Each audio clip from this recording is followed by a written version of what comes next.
Hello everyone, and I hope this morning finds you well. I'm up in the northeast of England, and we've had snow here this morning, so I don't know if you've got snow in your part of the world, but it's certainly looking very wintry at this part of the world this morning. What I'd like to do today is present a bit about Apprenticemakers, just to give people a background of why this webinar has been put in place. And then I'm delighted to be able to welcome Michael Tate from Blue Moon Creative. Are you there, Michael? Good morning. Yes, I'm here. Hello. And Sarah Whitehouse from Creative Alliance. Good morning, everyone. Hooray, hooray, you're here too. That's working. That's good, I think. That's a really good start, feeling positive. And so, so the reason we put this webinar in place is because I had a conversation with Sarah Dutton from the DBA about apprenticeships in design businesses, and having known that Blue Moon Creative had a lot of success in this area, because I was lucky enough to go to the Skills Show awards ceremony for the National Apprenticeship Awards and see that Blue Moon Creative won Small Business Employer of the Year. So I thought, well, that's fantastic. So I thought, give DBA a call and find out what's happening in the design industry in terms of apprenticeships.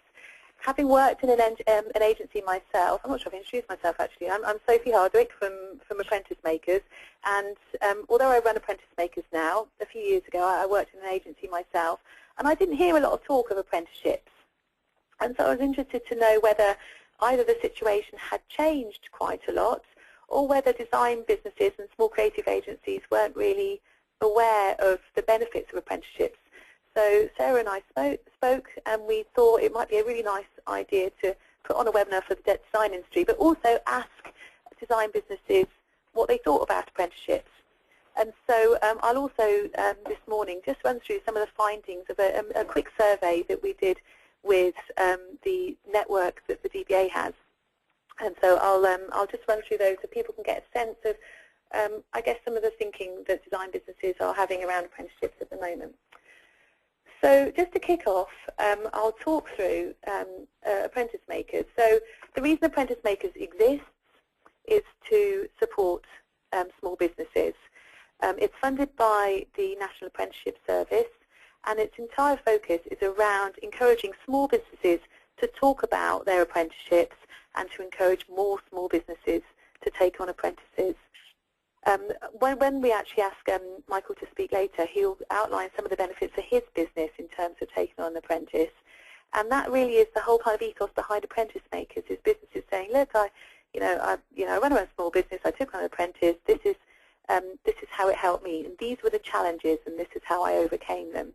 So its focus is generally around peer-to-peer mentoring and helping each other through the process, knowledge sharing, highlighting success stories, working together, and championing of apprenticeships. And I think on the working together point, I think there are opportunities for businesses in the same region or the same sector to collaborate to deal with some of the challenges, like going into colleges and saying, hey, have you thought about an apprenticeship?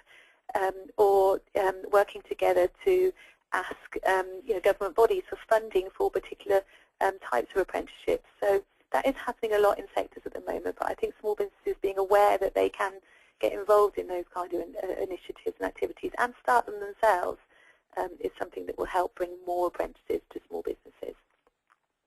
So what does Apprenticemakers look like today? It's, I hope, very alive with lots of content from small businesses, all of whom have had positive experiences with apprenticeships and have got experience to share in that area. It has a community that you can join. It's free to join. It's for businesses of all sizes. So even if people are working in large corporates, they can join and share their apprenticeship knowledge and experience. And although it focuses mostly on England, because National Apprenticeship Service covers that area, we have got people that have joined from all over the world. So there's no real barriers to joining, but we do ask that people are businesses and they're interested in apprenticeships, either having set up an apprenticeship activity for their business or would like to. And once you're in the community, you can search people by region, stage of business, the sector they work in, the role, and the size of business. So you can really hone down your search. And if you spot another design business in your region, or it doesn't have to be outside your region, you can connect with them and say, I see you taking on an apprentice. I'd love to can arrange to have a chat with them about how it worked for them. So one of the things we're doing is webinars. We're doing this one today, which is fab, and we've got some more in the pipeline. And we're trying to cover them in different sectors, but we're open to ideas. If anyone's out there thinking it would be great to have a webinar on this theme, let me know, and we'll try and make it happen. There's loads of case studies on there. We're always looking for more. As you'll see at the top left there, we've got a case study from Blue Moon Creative, which is when Michael and I first spoke, and I thought this would make a great webinar. And so we've got a case study from there. So if there's anything particularly you need to know about some of the details from today, there's a case study there that can be helpful. We've also just launched the video playlist. So all this is a feed straight through from YouTube of films relating to small business and apprentices. And I noticed, Sarah, that when I was doing some research on the Creative Alliance website last night, I thought, oh wow, there's loads of really good films on Creative Alliance from businesses who are talking about how apprenticeships have helped their business and what the challenges and the benefits. And so I added loads of those to the playlist. So this slide isn't up to date, but there's loads of Creative Alliance films that are now being fed onto this playlist as well. There's also resources on Apprenticemakers. So we have a document called the Small Business Guide to Apprenticeships. It's a PDF. It's dead easy to navigate. There's a lovely map here which tells you a quick kind of snapshot of how you go through the apprenticeship process, and links to other useful resources as well. So take a look at that. It takes people through the process of finding a training provider and how that experience was and how the training provider helped them throughout the way. It's 5 real case studies of businesses and their training providers. And one of those businesses is actually a design business based down in Devon. So there's some real relevance to the people dialing in today. Also, people are really keen on the mentoring side of things and think, yeah, I would like to support other small businesses in this area with my experience. There is some mentor training on Apprenticemakers as well. It takes around about an hour, I think, and it helps you understand the role of a mentor, a business mentor, and how that could be supportive in the field of apprenticeships. We've also just launched groups. So the idea of this is that people that join that are interested in a particular sector or region can join a group and get notifications about other things that people are posting in the group and answer questions specific to that group. This is literally just launched in the last couple of weeks. And Apprenticemakers even has its own app as well. So if you have the kind of job where you're out and about or you spend a long time commuting, then download the Apprenticemakers app and you can connect with people on that and view some of the main content. Okay, so in terms of opportunities for businesses, it really helps build a regional network of businesses interested in apprenticeships. And the reason that's important is that the more small businesses that are talking about apprenticeships and talking about the benefits that they have found for their business, the more businesses will do it. It's been proved through mentoring that businesses value the experience and knowledge of another business more than any other form of support. And we all know that in our professional lives. If we hear something from a peer about something that's worked well for them, it works, and it really spurs us on to make it happen in our own activities as well. It provides a central hub for discussion and connection. So again and again when I go to events, I speak to businesses and they often say, I would do it, but if it wasn't for this is the things that's stopping me. I haven't been able to find a training provider, or I haven't been able to understand the funding. If you go onto Apprenticemakers and you connect with those businesses, you could get these answers straight away, and you could ask a community of people, all of whom would give you a view or some ideas to progress your apprenticeships further. Also, we like to think that it provides a national platform for regional success. So often when you see apprenticeships in the news, it often talks about bigger businesses. However, there are a never-ending stream of success stories in terms of apprenticeships in small businesses, and we like to think that Apprenticemakers is providing a platform for that in terms of the case studies and the films and the other activities that we're working on as well. So that was just a whiz through. What I thought it might be useful to do now is when we did the survey with the DBA. I've just got 3 slides to just outline what design businesses said about apprenticeships, and I've picked out some three main findings, 3 main areas of interest. So the first question, one of the first questions we asked was, what do you think are or would be the greatest benefits to your business of taking on an apprentice? So this is design businesses' response to this question.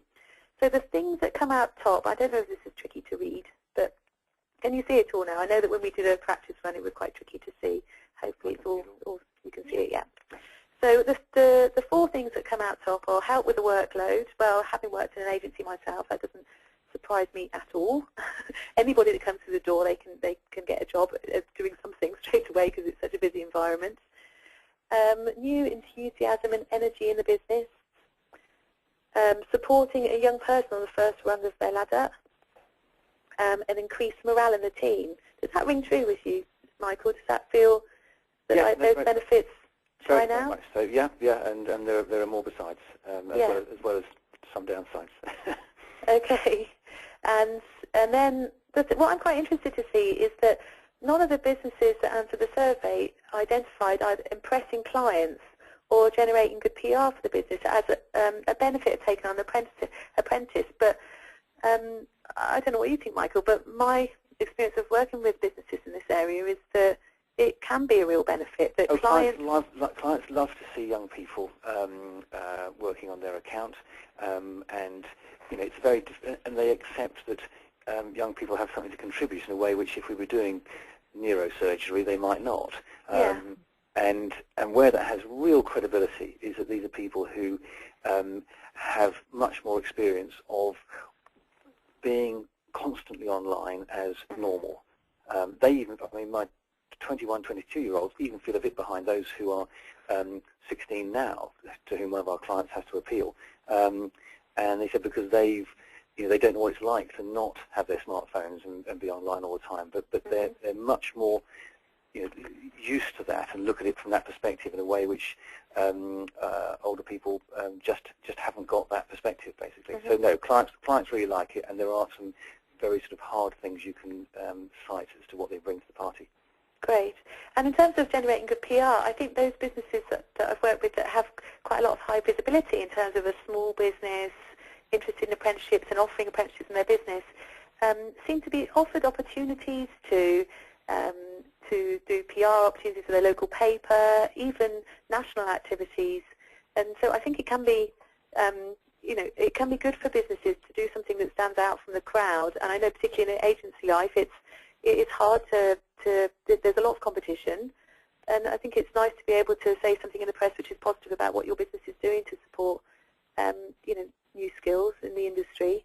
So, that's true, and even if you don't want to go for sort of national awards and that sort of thing, if local business or your regional business is important to you, then there is a real desire amongst the enterprise partnerships, local enterprise partnerships, and the districts and county councils to get people in front of small local businesses. A lot of them, are actively promoting apprenticeships, and they want people there to talk to them. And I did one last week, and I'm doing another one on the 18th of February, where we are talking to local businesses.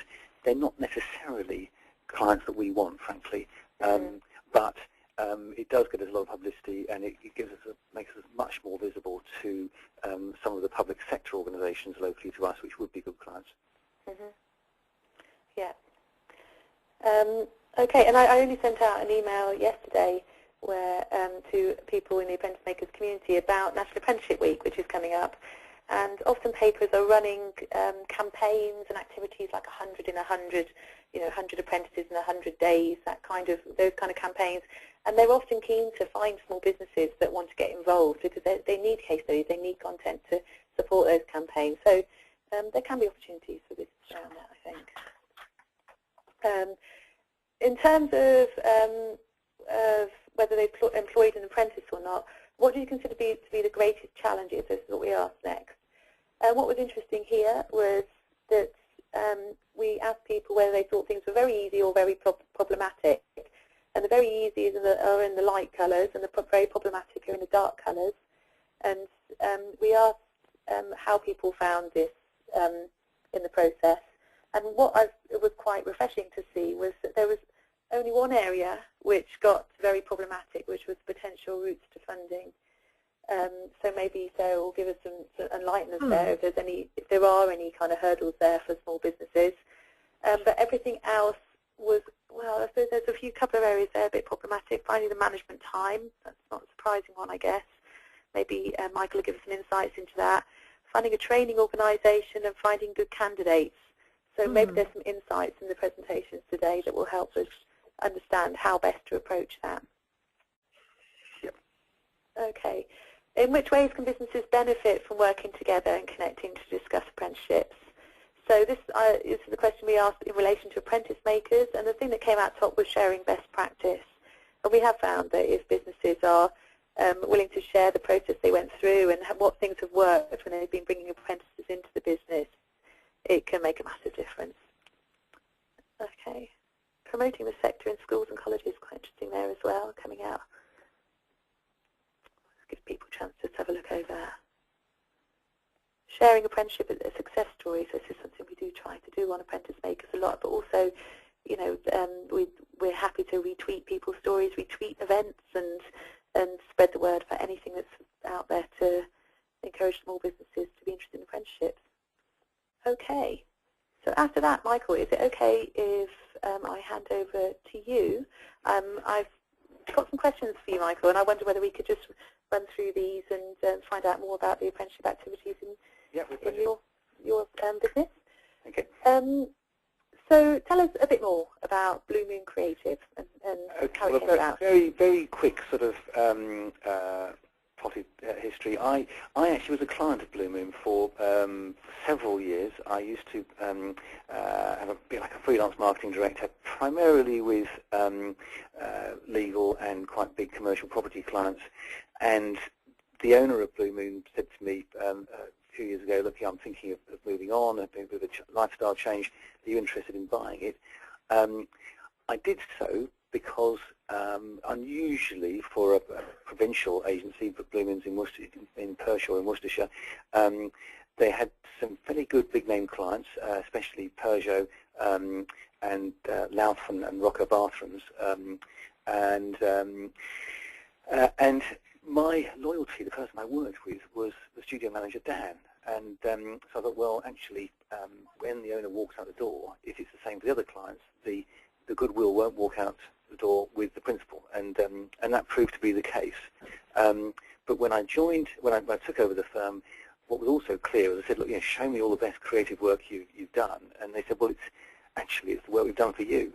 The work for the very large clients being high quality, but essentially jobbing artwork. So I had to grow the firm and to make it more creative, and that involved taking on apprentices. And 2 years later, having really used apprenticeships to grow the firm, we end up at the next slide, which you just briefly showed us, yes. Which was the National Apprenticeship Awards. We'd won the regional award. And we walk into the NEC to be confronted by this, which we weren't quite prepared for. It's quite overwhelming, isn't it? Yeah, it's a sit-down dinner for 880 people, and these screens the size of houses, and it was pretty amazing for me. But for the 21, 22-year-old apprentices I took along, it was phenomenal. The VIP treatment and free bar, and then they've got photographs of themselves on these huge screens. It was opened by Nick Clegg. It was compared by Tim Campbell, now I think OBE, who won the very first series of The Apprentice, and we came back with these awards. So that was really, really good, and a lot of fun. And he's now seems to be translating into sort of publicity and credibility in certain sectors, which is helping us to get work. It started with the young lady you went on to next, which is that when I was thinking, well, I've got to grow the firm, I've got to grow the creativity here, I was approached by Cody here, who had she'd completed an art and design foundation course. She'd been offered a place on a prestigious design course, excuse me, at Sheffield, university, but she didn't want to go for a variety of reasons. excuse me, university is not ideal for everybody. She didn't want to go. She said, are you considering doing apprenticeships? And no, I didn't know anything about them, but I looked into it, and at the time you could take on up to 3 apprentices at any one stage. Now I think it might be 10, but I thought, you know, this could work actually. So we took on Cody and the others and 2 other people, yeah, got going. Great, great. And how did you find the process of finding a training provider? You know, writing a job spec, bringing people into the team. You found it straightforward? It was, particularly once we had found Creative Alliance, which is the training provider we use, and I can't honestly remember how we found them. Probably Googled them. I don't know. Okay. But you contacted them? Yes, yes. They kind of handled all the administration side from then on. And the writing of the job spec was all fine. The recruitment is really, really, really central. I'm bad at recruiting. I recruit like I shop. I'm in a hurry. I'm overly optimistic as to how good the people are going to be, and so I tend to, yeah, I act in haste and repent at leisure. Yeah. My business partner, my wife, is much, much better. She's much warier, and gets people talking much more. Did Creative Alliance shortlist people for you? They did, yes, yes. Right, they did. so that was helpful. So they only sent you candidates which they thought were likely to work. Yes, yes, very much so. So that did help a lot. But if you get that right, then it's a lot easier from then on, basically. Mm-hmm. Okay. And how have your apprentices now settled into agency life? Fine. Yeah. No, it was remarkably straightforward, actually. I mean, the thing is that it's very different for us than for a lot of agencies because they were half the workforce. You know. Yeah, yeah. So it was quite spectacular. I think what that also meant was that they were immediately under my instruction and Dan's guidance, working on frontline stuff. And what is really, really motivating for young people, or for everybody, frankly, is live work, is working on real client stuff. And when they're doing that, suddenly they take it hugely seriously. It's daunting, because they know it matters, because we're going to go and see the client tomorrow, and you know it's got to be right. So they find that very, very exciting, and they'll work that much harder than they would if they were doing something at college, where the pace seems to be very slow. So yeah, and actually the advantage in having more than one was that they were able to help each other a great deal when it came to just things like, you know, how do you do this in design, or you know, how do you put that mask on in Illustrator, so there's some mutual support there, which was welcome. But no, because the values are right, the attitudes are right, actually they settled in very well. And I guess if you have a few apprentices starting at the same time, it's useful in terms of creating a culture for the business. I know some small businesses where they've got one apprentice, they sort of sometimes feel they want that apprentice to make friends with peers, and that's why it's quite useful to know other businesses with apprentices, so that they're creating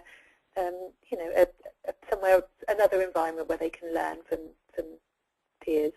So yes. It's useful that's happening right there and then in the agency. Yes, exactly. Particularly when you know, we're in a small town where there aren't loads of businesses. Or it's not so we're in Golden Square or Hoxton Square, and they can go to the nearest cafe and meet 6 other designers. And so, yeah, having a friend in house is helpful. Yeah, yeah. Let me see what's coming next. So this is one of your apprentices, and where is he in this photo? He's at a trade fair, an exhibition we went to in Olympia, which was an e-commerce exhibition. We try to get them out and about. I mean, after the first three complete their level 3 courses a year, and at the end of that, we kept all three, and we hired a fourth apprentice, an illustrator called Eva. But we try to keep the development going, and during the apprenticeships also to get them out and about. And this was at an e-commerce trade fair at Olympia. Other things they've done is that two of them went to the HIA 2014, basically very graphic design oriented conference at the Royal Geographical Society in June last year. They're very keen to go again this year.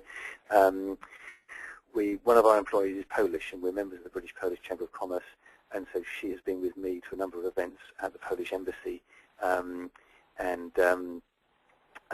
one or two other events organised by them.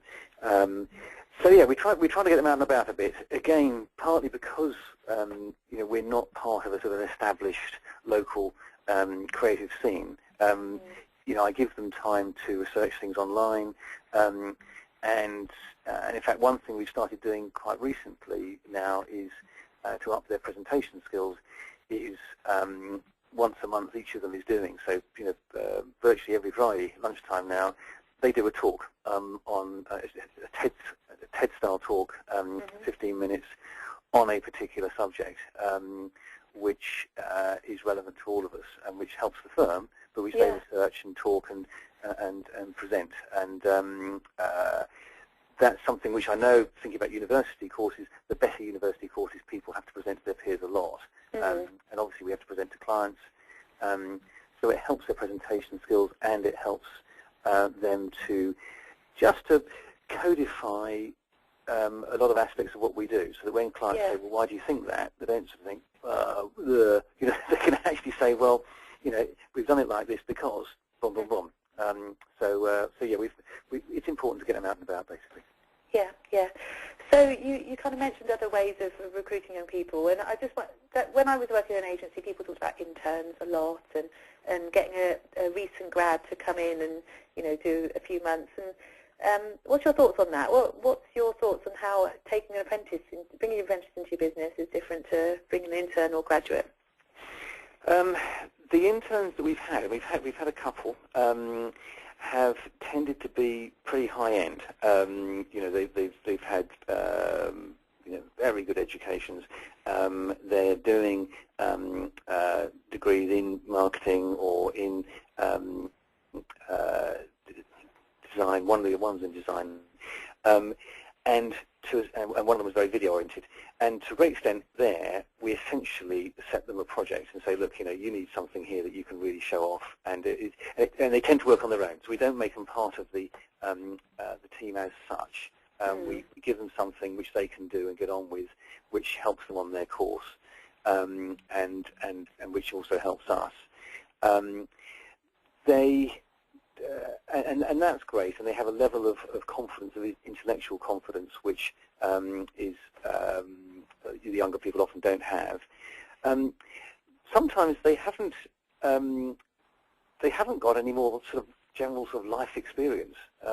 We were laughing fairly recently when we realised that 2 of our 4 apprentices at the time actually were extremely hesitant as to where on an envelope you should stick a stamp, because they might live their lives online, but they literally never posted a letter in their lives. And a lot of sort of just day-to-day sort of ordinary life things which you just forget, you have to learn. But where it is what is so striking is that there is if anything, with the younger ones who don't have the university degrees, you have to big them up a bit. They don't have far from having excess of self-confidence. Right. They don't realise how good they are. They often arrive with remarkably good technical skills.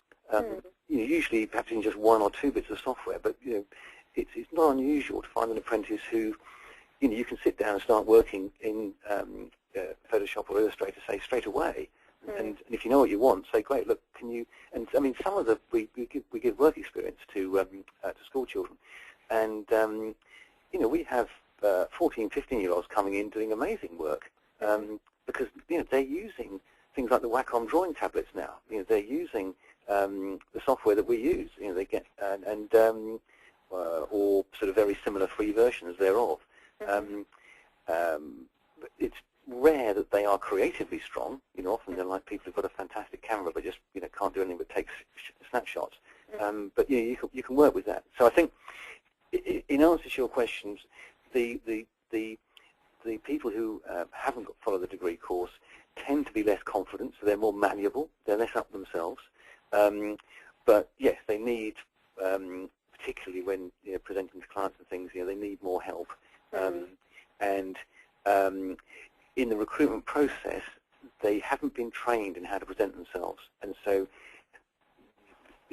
far from being with older people, you're trying to work out how much of this is an excess of polish that they've put on, and how much is really is real. With these younger people, very often you're thinking, well, you're trying to work out whether you could polish them up. Is this person a diamond in the rough, or actually a hopeless case? So it is very different. But in the end, after after a couple of years, because they're working on real work, their portfolios, frankly, are spectacular. When you look at the work that, here we are, 2 and a bit years in for our first one, for Cody, who started the whole thing with us. She's got loads of frontline, really good creative work, branding work, and to show off. She's got a really, really good portfolio, and so yeah. And that's what makes her ultimately employable now. Exactly. I guess people leaving university don't have that strength portfolio, do they? Because it's all kind of theory as opposed to, there's nothing like the pressure of a client deadline to... Yes, and the credibility of something which people are really using, which I know university courses, they're very keen to get them doing real work now, but, the pressure's on. It has to be good, it has to be on time, and so they end up with a really good portfolio. Yeah. Great. And so in terms of challenges, you put together this slide. What's your thoughts on challenges? I think that, they do bring, in terms of the sort of, just quickly going back to the plus side, they bring an energy, they bring these other things I've been talking about, which is all terrific, and it's easy to start sort of sounding as though it's all upside. And if you've got the right people, sometimes it feels like that until you look at your own timesheets. And you think, whoa, actually, I am having to spend a lot of time with this person. And, again, some things which you think are obvious aren't. And it's hard on all but the most meaningful things to say, just get on with that, because they just don't know. I wonder how much of that is sometimes due to being an apprentice, but also just someone with no work experience. Because when I was in an agency, I was head up the client services, and there was about 5 people that were in the team. And when graduates were coming in, they hadn't worked at all. That was incredibly time-consuming. They didn't know how to work a photocopier. Yeah. So I think some of it perhaps is just getting used to working life, but perhaps with the added use there, even more so maybe. Yeah. So yeah, a lot of hand-holding. So that's the one thing, and I know from our work with a training provider that some employers are very reluctant to take on young people because they think they're going to be turning up late. They're all going to be sort of getting off with each other and generally be sort of unreliable, dishonest, or whatever. That's very much down to recruitment. That hasn't been our experience at all. Quite the opposite. The Polish young woman we took on, when she first joined us, she travelled 3 hours each way to be with us by public transport, that included 1.5 miles walking, and 2 trains, 1 bus, and she did that for 2 months, during which it rained every day. In November, December 2013, pretty much every day. The poor girl arrived drowned rat most days. Until she did eventually move 100 yards up the road. And the great thing there is that she is an illustrator, and she was a brilliant illustrator from day one. And so, far from struggling to add value, because you don't pay them very much, I'll come on to in a second, she was adding huge value from day one. So it's all in the recruitment, basically, to avoid the problems. But the thing you really have to allow for is the time. Yeah, yeah.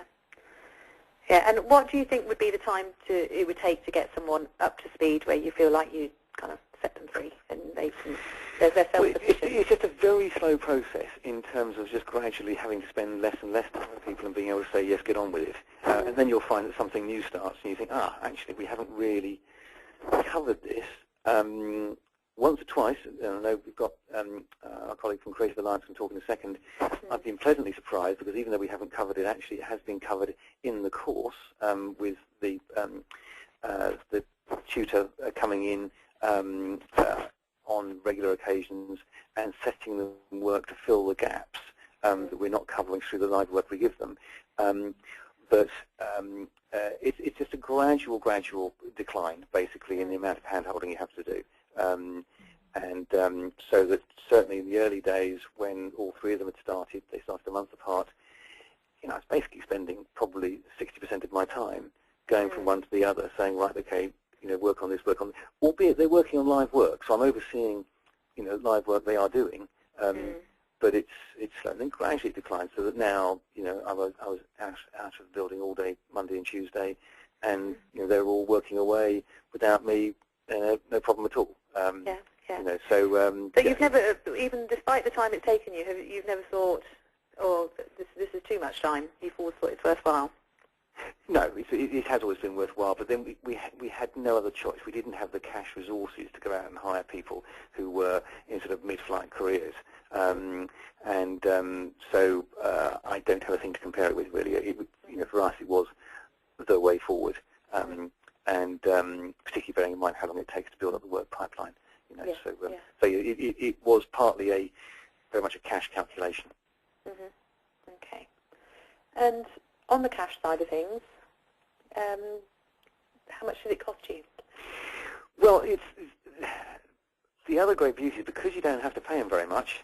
We even at the sort of the increased rates, the basic amount we pay them, and we're comparatively generous depending on how you calculate it. We pay them £110 a week. You can afford to have them do a lot of research on something. You can afford to have them play around when somebody says, look, can you come up with some ideas? I want something that's a bit sort of off the wall. You can say, great, spend 3 days on it. That's okay, particularly when they do have a core skill that is clearly of value, such as our illustrator, because actually you can cover their cash cost, very, very quickly, and which is great. I mean, we pay them a bonus as well, so that they do participate when we're doing well. But when you look at the actual cash cost on my screen, it's gone slightly off because we get the government subsidy of £1,500 a year. The total cost of the apprentices we hire this year to us will be, I think it's 4,220. And you get that 1,500 back about sort of halfway through their year. But it does mean, and particularly if you want to grow and you want to look bigger, which we did, we wanted to for firms to take us seriously and not compare us to people who was 2 people working out of a garage. Suddenly, we're 6, 7 people, and I think, well, okay, that starts to look like a proper agency, and so it helps enormously then for much less than the cost of just one decent, fully fledged creative, really. So, right. And now that people can go on to level 4, which is equivalent to a degree, the people that you're employing will get to degree level, and they'll come out with. Yes, yes. I've got, I think 2 of them. In fact, we've got to commit in the next few days, but I think 2 of them do want to continue to level 4, which is a digital marketing qualification, and that again is funded because they're under 24, and so the cost to us for that will be relatively low. I mean, they're all paid a proper salary now, and they'll be doing it in their spare time. But yeah, so that's really good. They can carry on and do that. Great. Okay, fantastic. And here you are, some of your team with... This is on the award event night. That's Eva, the Polish girl in the middle, and Cody on the right, who started it all, and Tim Campbell, who was the compere on the night. And I think on the next one you can see Sean, who was also there. Yeah, this is a great photo. I think we got the announcement. So, people don't recognise, so this is the guy in the checked shirt earlier on, who's now having a whale of a time at the awards. Is that you next to him, Michael? It is, yes. And no, it was a really good night, actually. And again, sort of being a good evening with I think Sean did struggle at one point to connect the idea, the concepts of self-restraint and free bar, but we got away with there without incident. So no, all went well. Yeah. I think it's a great event. I was really lucky to be able to go this year, and it is just really inspiring, and just, for young people there that are picking up awards, it must be amazing. Yeah, no, big deal. Okay, so if anyone's got any questions, I'm happy to receive them. I have had one question in about the number of people who participated in the poll, from a couple of questions from Nick Ludford. 10 businesses got involved in the poll, so if you'd like to have more, maybe this reflects design businesses not really engaging with apprenticeship. I don't know. Can I chip in there? Sorry, I know you've said too much from me already, but I did go to a Design Council event last year, at which with Noel, Creative Alliance, and we both spoke there. And according to the Design Council, the take-up of design apprentices is so low that actually the disparity between demand from apprentices and the supply of apprenticeship places is the greatest amongst all the apprenticeship courses offered. And indeed so low that even though we're tiny and have so far trained just 4 apprentices, we've trained more than anybody else, which is crazy, really. So I think there is a real lack of awareness and possibly as well a resistance to design apprenticeships out there. Yeah, maybe you're right. And I know that when I spoke to Sarah when we first started this process, Sarah Dutton, that is, at the DBA, she said that she's not sure that businesses are totally switched on to the apprenticeship model and at the moment. So, maybe you're right. Maybe there's more work that we could be doing there to help spread the word from Apprenticemakers and collaborate with organisations like the Design Council and DBA to try and raise its profile. Yeah. I think Nick's also asked about, I don't understand this question because I'm not sure what this refers to. Did you find a role useful? Does that ring any bells? Do you think that's apprenticeship vacancies, possibly? Able. Able, A-V-O-L. No, not aware of that. No, not sure. Nick, we'll have to get more details and see if we can answer that one for you afterwards. Yes. And we've got a question from Maggie Fowler on what qualifications did they get? All of the people we took on had A-levels, and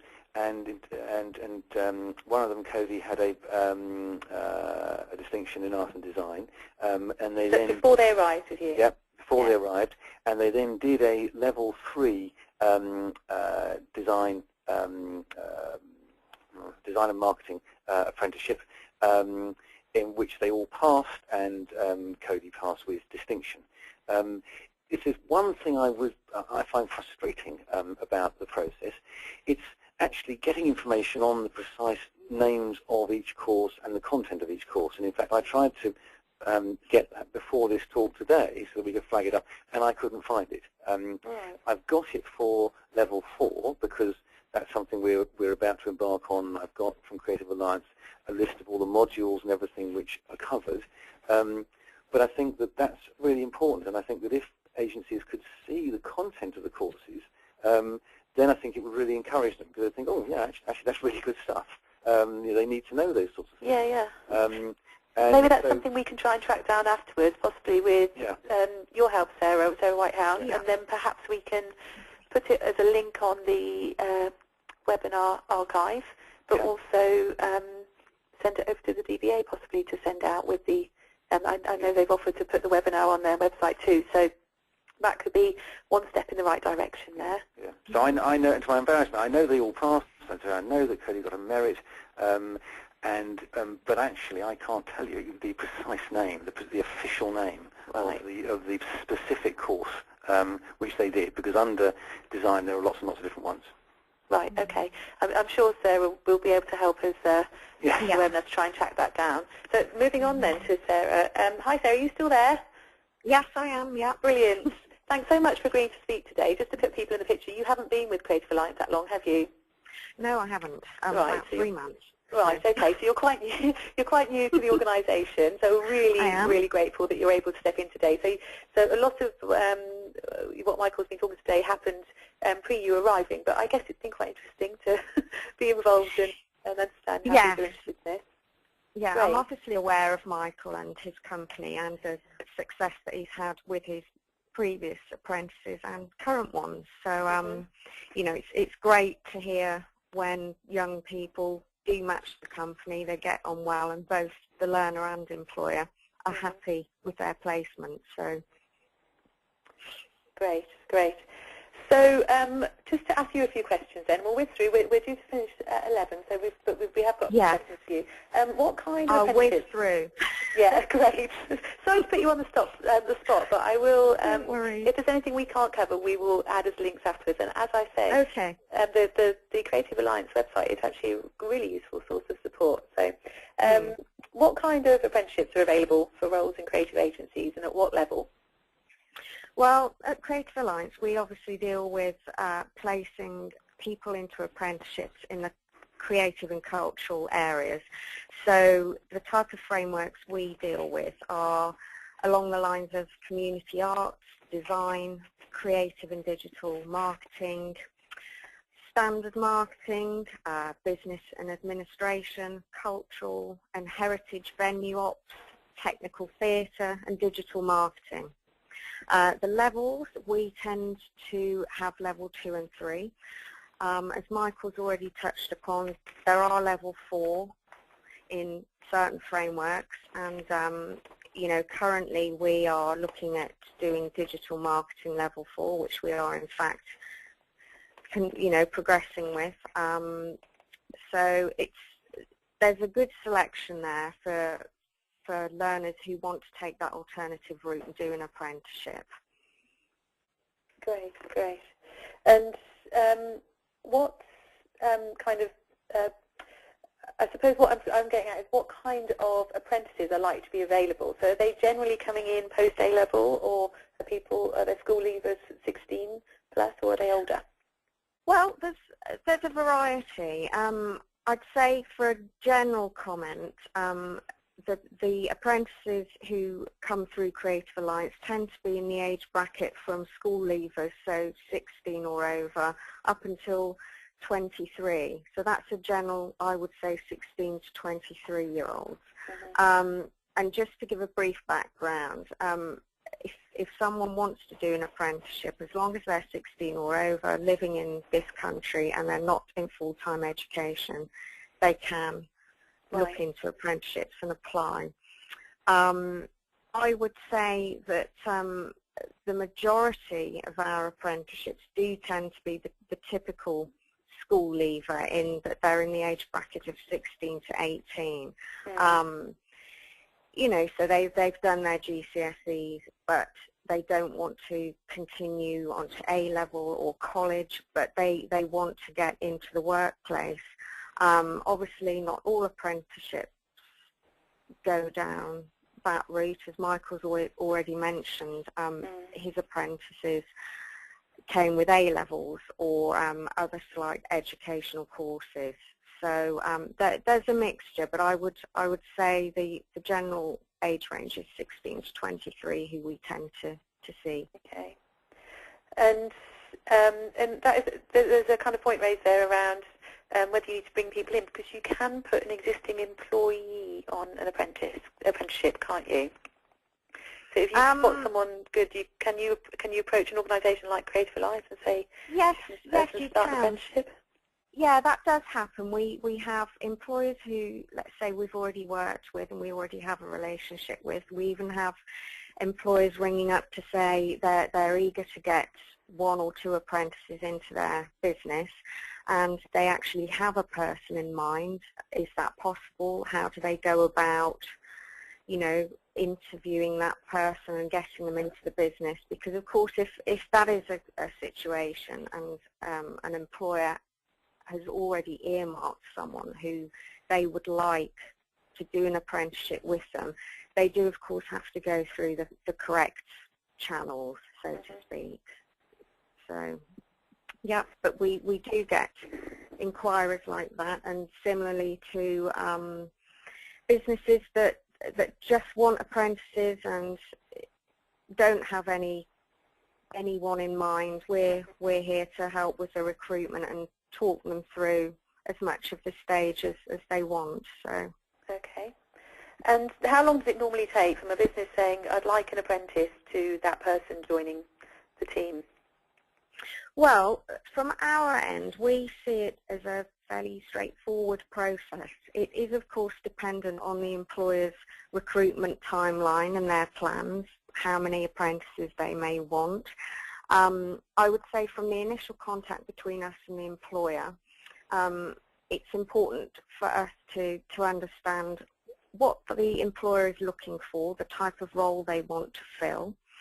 And as Michael, I think, briefly touched upon before, the job description that is created for this person coming into your business is very important. You know, it's important that the job description is realistic and practical, and that it's listed according to what you want this person to be coming into your business to do. Right. Again, some employers are happy to reel off the job description quite quickly. You know, everyone's different. Other people sometimes want a little more guidance. For example, we have templates for job descriptions that fit with. That's good to know, because that can be a bit of a hurdle for businesses that feel under pressure anyway. They want to bring a new person in, but they feel like it's another job to do. That there's templates that might be available to help. Yeah. And once a job description has been drawn up, it's a case of the position has to be advertised on the National Apprenticeship website. The employer, of course, can also advertise on their own channels, i.e. their own website, their own social media. Similarly, here at Creative Alliance, we would advertise it on our website and also our social media channels and some other typical job site channels.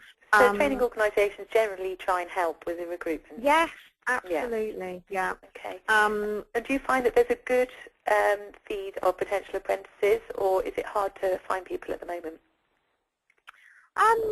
I would say that there are a lot of young people out there who are becoming more aware of apprenticeships as an alternative pathway.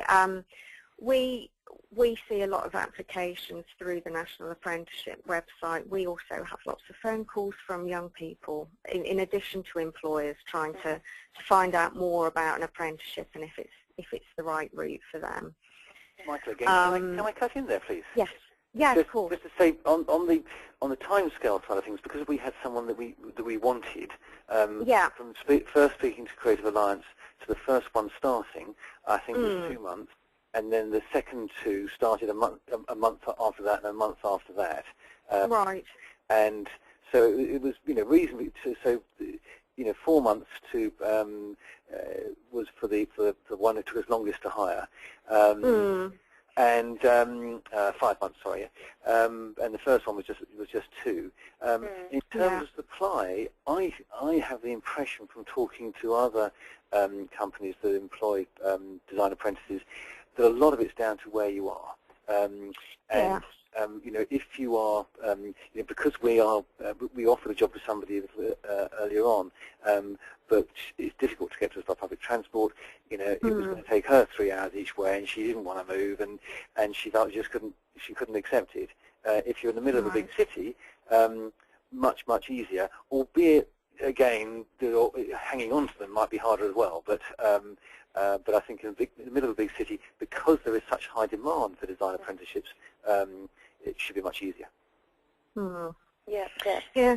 And That's of course, obviously very the case. briefly, going back to the timeline of how long it takes, with NAS, we like to, if possible, keep the job advert up for 3 weeks. I believe it's a minimum of 2 weeks.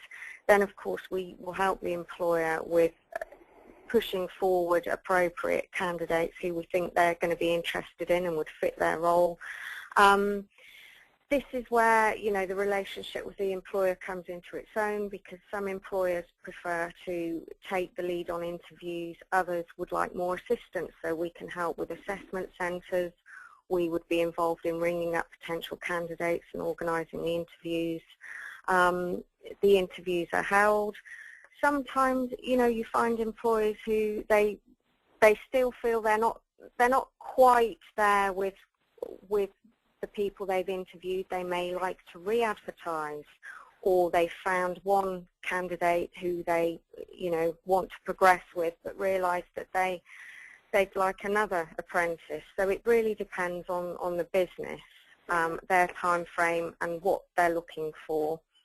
So I think, as Michael suggested, with his apprentices, some took longer to hire than others. It really does depend on the business and what they're looking for and who's available in the area. Okay. We've only got a couple of minutes left, and so I think we covered the age grant, which was 1,500.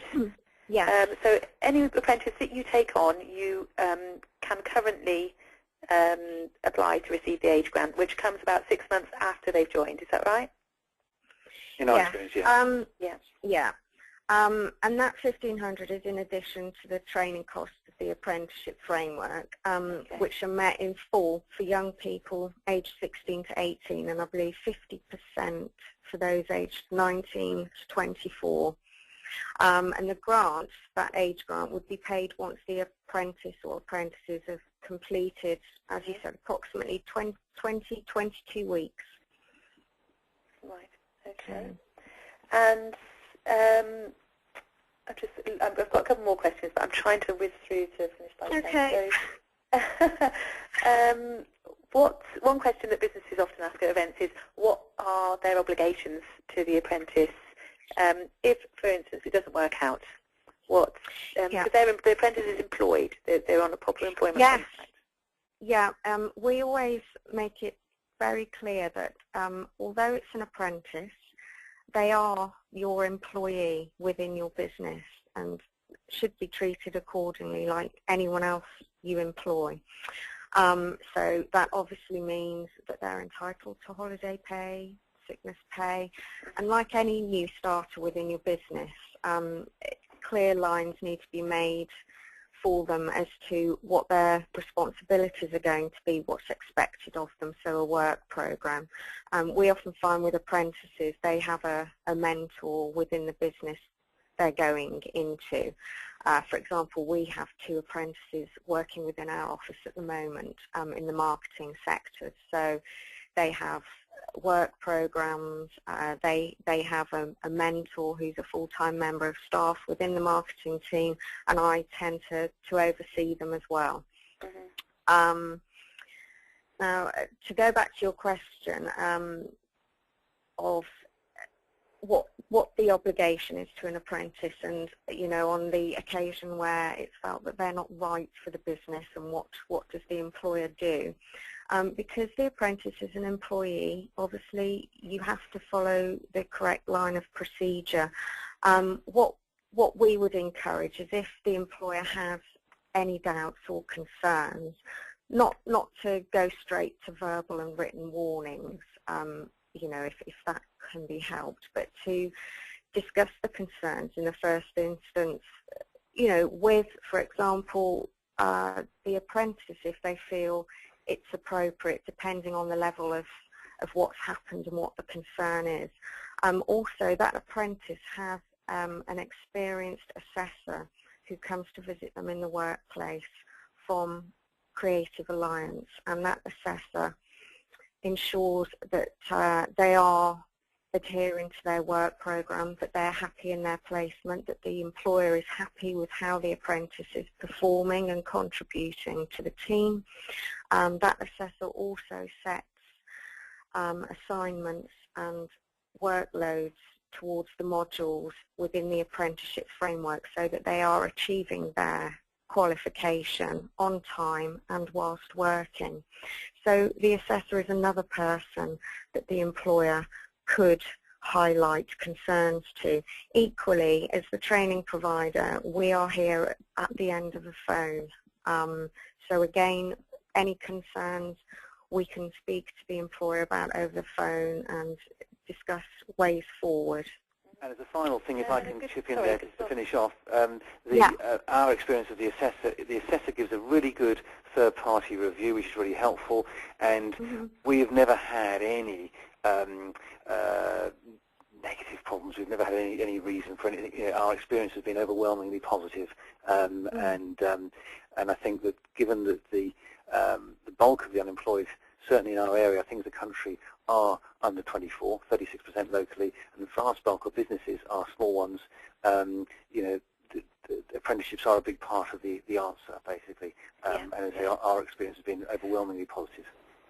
Yeah. And as someone pointed out here in the question feed, that it's really the same terms and conditions as with any employee, except you have a wider network of support. So you've got a training organisation that can help you, and with Apprenticemakers, you've got a peer-to-peer network that can help you, and you know it's more. You would get more support and ideas around how to tackle any challenges with an apprentice than you would any other form of employment, really. So you know, that's worth bearing in mind. So it all sounds great. I guess which areas do you cover, Creative Alliance? Do you cover a particular geographical area, or are you UK-wide? Well, we're based in Birmingham, obviously at the Custard Factory. I think it's fair to say the majority of apprenticeships that we cover are in Birmingham and the immediate and closely surrounding areas. We know Michael is out in Worcestershire and Pershore. We also have apprentices placed in Stratford-upon-Avon at the RSC, and we've recently had some apprentices transferred to us at Creative Alliance, some of whom are actually based in London. So you do some work nationally. It's worth letting businesses know that if they want to source a training organisation, they can phone the helpline on gov.uk for small business and apprenticeships. There's lots of links from our website to that, and they can ask about training organisations in their area or in their sector. So that's the place to get started. There's loads of info on Apprenticemakers around how to get started with it, and so that's the point at which you start. If you can't find a training organisation to do what you need to, go onto the Apprenticemakers community, talk to other businesses, see who they've used, and see what's working for them. That's a good way to approach it. And that's the kind of official line on how to how to approach apprenticeships for the first time as a small business.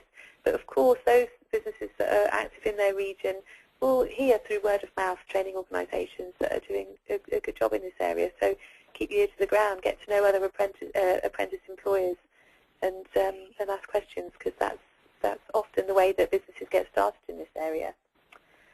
Okay, I know that there'll be other questions, but I'm aware of the fact that it's now 11 o'clock and I feel like we ought to close. Any other questions I'll try and address afterwards via email. That is one that's come in about trailblazers, but I'm a bit reluctant to go there because I think it might be a bigger question, and we're about to publish a blog on trailblazers which gives businesses an idea of what they are. Essentially what they are is businesses working together to develop new training structures for particular sectors, and so I can provide a link to info on that for related sectors. Are you involved in those at all, Sarah? It is ringing a bell, so that is something I would look into further after the call. We'll send a couple of links over, Perhaps that, in a way, Trailblazers are a whole new webinar, I think, around how businesses can get involved in those. At the moment, the general advice is for businesses, if you're interested in an apprenticeship, you know, just do some research, find yourself a training organisation to get started. And Trailblazers might pop up, and that's really an opportunity for businesses to engage with what's likely to be happening with the next phase of apprenticeships in the next couple of years. I think I'm going to draw a close to it today. Thanks very, very much to our speakers, Michael and Sarah. Thank you very much. And thanks also to the DBA for getting involved and supporting. I hope this proves to be a useful resource for your businesses, and I feel like it could lead to more activities to encourage apprenticeships in the design sector. And I'd like to thank everyone that's tuned in today. We hope that we've managed to give you an overview of apprenticeships for the design industry, but as I say, we are really happy to try and answer questions after this event, and possibly even run another webinar if you feel there's demand and people are interested in the subject. So thank you very much. I'll sign off now. Thanks everyone. Goodbye. Okay. Thank you. Thank you. Goodbye. Bye. Bye. Bye.